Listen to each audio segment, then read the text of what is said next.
A variable lease is an agreement where the payments made by the lessee fluctuate due to market conditions and other factors. Knowing the different lease types and how they work in real estate is essential to passing your real estate exam. So if you want to pass your real estate exam, you're in the right place. Hello everybody, it's Zach here from realestatelicensewizard.com. Today we're talking about variable leases. Let's get started. So what is a variable lease in real estate? Well, a variable lease is a rental agreement where the lessee's payments vary throughout the term due to changing market conditions. Variable leases are most commonly used in commercial real estate. Commercial real estate obviously refers to properties included by business owners to make profit. Examples of commercial properties where tenants may make variable payments would include office buildings, retail stores, medical centers, warehouses, and even something like an assembly plant. Now, there are two types of variable leases, and they are index leases and graduated leases. So let's talk about those. An index lease is an agreement where the rent amount is tied to an index. In most cases, the index is the Consumer Price Index, or the CPI, a measure of how rent prices essentially change over time. However, the index can also refer to the local rental market conditions and other factors.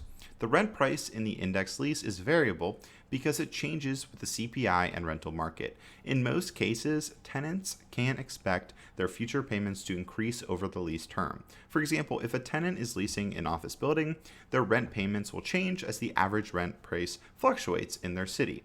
Because property values tend to increase over time, the payments are likely to go up. Now, there are a couple other examples of indexes that a lease could include, and I'll throw them on the screen.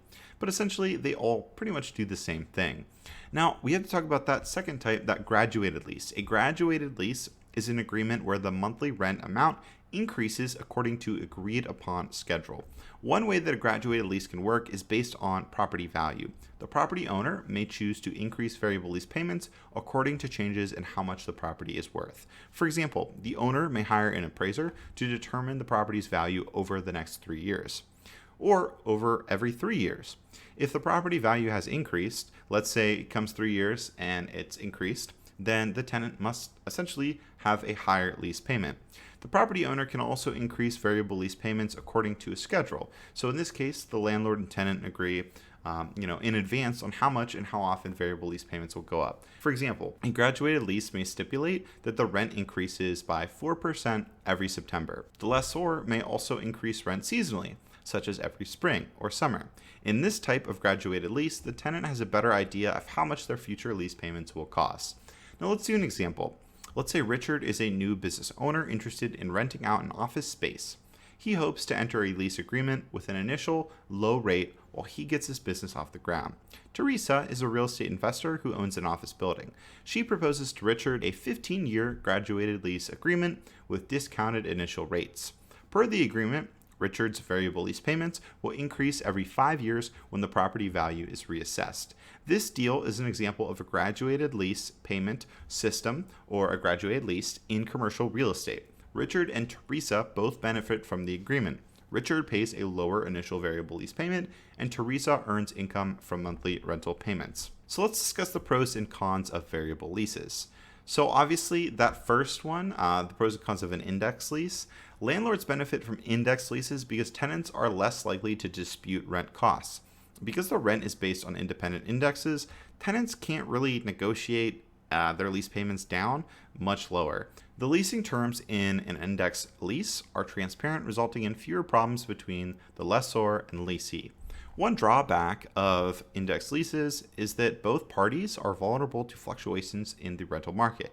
If inflation causes prices to go up, tenants will have to make higher lease payments. An index lease can also be problematic for landlords, as the CPI is sometimes inaccurate. Inaccuracies with the index can lead to landlords losing out on money. Now, let's talk about the pros and cons of a graduated lease. So graduated leases are an excellent long-term investment for landlords, as property values tend to increase over time. As the property value increases, the landlord can keep raising the rent. A graduated lease is also beneficial for tenants, as they generally receive a discounted rate at the beginning. This helps new business owners looking to lease property for a reasonable price. One drawback of a graduated lease is that landlords can lose money if the property value does not increase. For this reason, landlords must invest in properties where the value will likely appreciate over time. A drawback of graduated leases for tenants is that variable lease payments increase over time, causing them to spend more money in the long run. So what specifically do you need to know for the real estate exam? Well, you do need to be familiar with the different lease types, and that includes variable leases. A variable lease is a rental agreement where the lease payments vary over time due to changing market conditions. If you can understand that, you're one step closer to getting your real estate license, passing the real estate exam, and really doing whatever you want to do with your life in terms of real estate. If you like this video, please click here for more videos about leases and click here to subscribe. Thank you guys so much for watching. Until next time, see ya. Bye-bye.